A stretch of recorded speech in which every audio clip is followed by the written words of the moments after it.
Organic versus inorganic. It's the ultimate food fight. You probably heard people argue about which one is better, but what's the science behind it?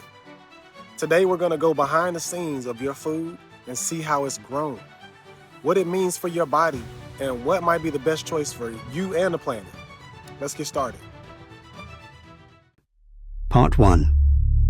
The initial perception and underlying complexity. So you're standing in the grocery store. You're staring at the produce aisle. Conventional on one side, organic on the other. And on the surface, it feels like it's a simple choice. It's a no-brainer, right? Maybe it's even loaded with some of your personal values. But sources are saying that it's anything but simple. This is going to be a deep dive into those farming practices, environmental consequences, and health implications, and even some messy stuff like details about certification and supply chains. It's complicated, but my goal for this video is to go way beyond just which is better and what's the worst.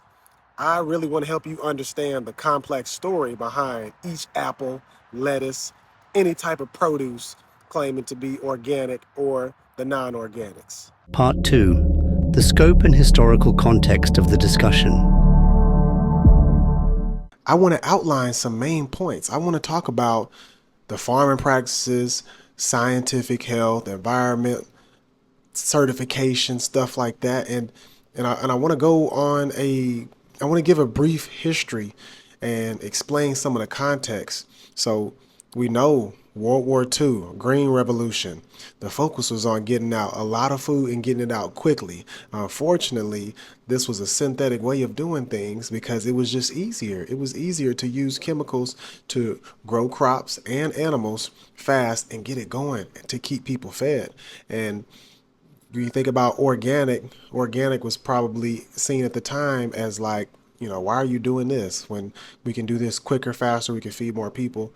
Organic was a holistic approach, and even today, holistics, people kind of look at them like, Part 3. Core distinctions in farming practices. Conventional versus organic inputs. All right, so here are the core differences. When you think about conventional farming, this relies on synthetic fertilizers, pesticides, genetically engineered crops, GMOs, for high yields. This, in turn, has intensive tillage and it's going to disrupt the soil a lot. So you have to have a lot of land. Part 4. Organic certification and the emphasis on soil health. That does not mean that there won't be any type of pesticides or any type of chemicals used in the growing. It's just talking about the soil. So I had to dig a little bit deeper to find out and to really, I understand, but I wanted to make sure that when I talk about this, it is correct and it is understandable. So I want to dig into what I found. Organic certifications. I found that the USDA, their organic program requires the land to be free of prohibited synthetics for up to 3 years before the crop can be certified organic.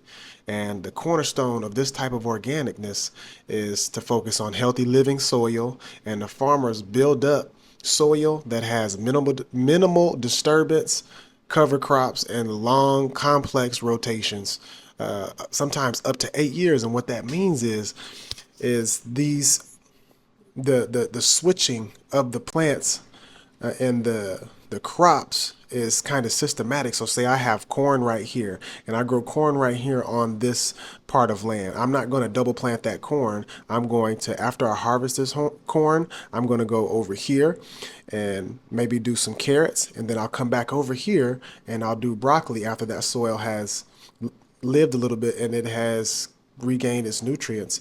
And they use compost and manures to add organic matter and feed microbial life.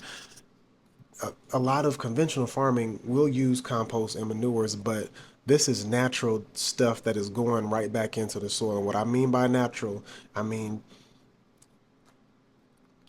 animal leavings, food scraps, all that types of stuff that can go back into the ground. That's what gets added into the manure, and it gives the earth what it needs because it's all renewable.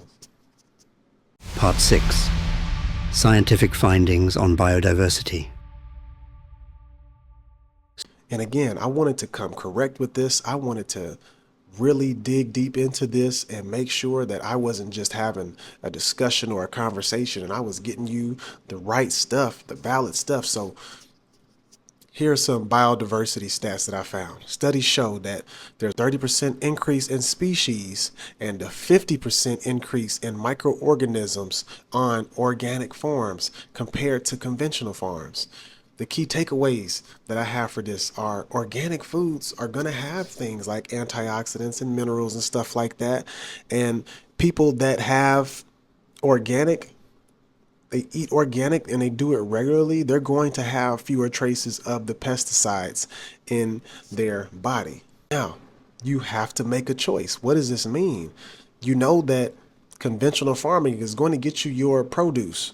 It's going to have high yields, right? But on the flip side, it may or may not have that nutrients that you're looking for. It may be tainted, and the organic might be more expensive. So you have to make this choice. Now, choosing organic can be the smart move when it comes to your nutrients.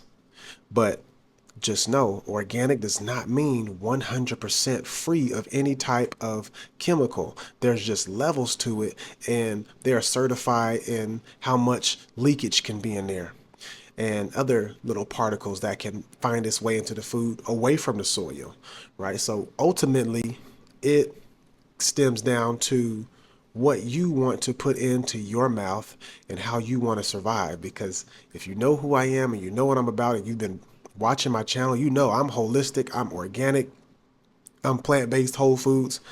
But I think when it comes down to it, just me doing this deep dive and looking into it, if you were stranded on an island and you had an abundance of fruits and vegetables, but they weren't organic, and that's all you had to survive, then you'd eat it and you'd survive. You just have to eat more than you typically would for any type of crop because it is lacking that type of nutrients. And on the flip side, if you don't want to keep seeing this with organics, if you don't want to keep seeing high prices with organics, start buying more organics. And it's like the premium things that you buy, you don't bat your eye when you buy a premium designer, Gucci, Chanel. You don't bat your eye when you do that type of stuff. But when it comes to the fuel for your body, you're looking at it and you're saying it's too expensive. You're looking at it and you're looking it up and down and you're comparing it. When it comes to your body, it should be a no-brainer. You should want to give your body the most premium type of fuel, the most premium type of energy, right? And this is not for me to judge you or not for me to make you feel bad. I'm just saying, when it comes to this choice, make the right choice for you because you know how you feel when you eat a certain type of way. Go with that way. If you want to feel energized, eat that way. If you don't want to have all of this sluggishness, all the negative feelings that you feel eating a certain way, probably shouldn't eat that way. I hope you enjoyed this video. Thank you for your support, and I'm going to keep the videos coming. Until next time.